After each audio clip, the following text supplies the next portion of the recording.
শারীরিক চাহিদা তো দুইজনেরই থাকে, তাহলে কেন শুধু শুধু সব দায়ভার ছেলেদেরই নিতে হয়?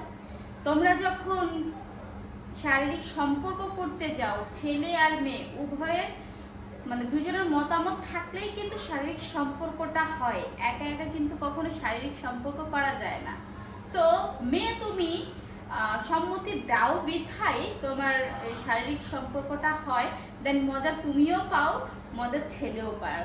আচ্ছা যাই হোক, তাহলে মূল কথায় আসা যাক। এই কথাটা কেন বলেছি, হয়তো আপনারা ভাবছেন এই মেয়েটা কি পাগল হয়ে গেছে নাকি, হঠাৎ এই কথা মেয়েদের নামে মেয়ে হয়ে কথা বলে। না, মেয়েদের নামে মেয়ে হয়ে কথা বলি এরকম কিছু না। তাহলে মূল ঘটনাটা শোনেন। আমার একটা বান্ধবী ছিল, বান্ধবীটা প্রেম করতো একটা ছেলের সাথে। তো ওই ভাইয়াটার সাথে প্রেম করতো। তো আমাকে এসে একদিন হঠাৎ বললো যে বান্ধবী আমি তো প্রেম করতেছি, তো আমার একজনকে খুব ভালো লাগে, ও আমাকে প্রপোজ করেছে, আমি অ্যাকসেপ্ট করেছি, তো আমার কাছে শেয়ার করেছে।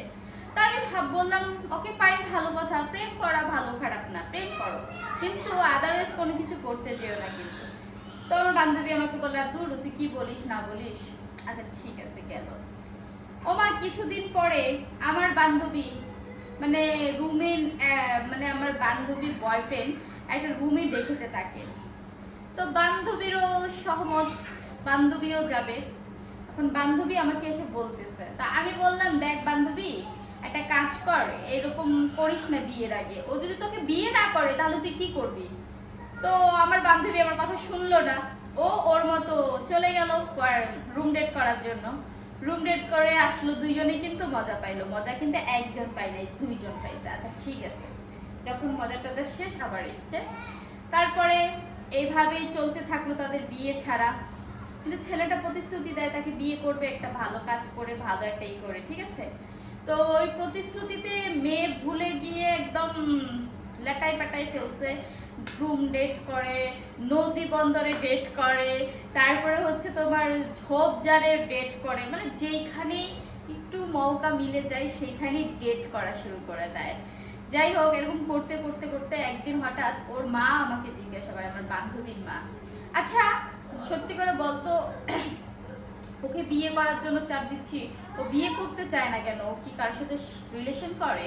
তো আমি বলছি তুমি আমাকে কেন বলো খালা, তোমার মেয়েকেই তুমি জিজ্ঞাসা করো। তো বলতেছে আমার মেয়ে তো বলে না, তুই বল।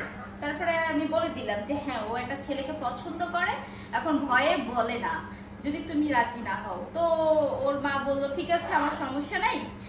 আমার বান্ধবীর মা রাজি হয়ে গেছে যে ওই ছেলের বাবা মাকে বল আমার কাছে আসতে। তো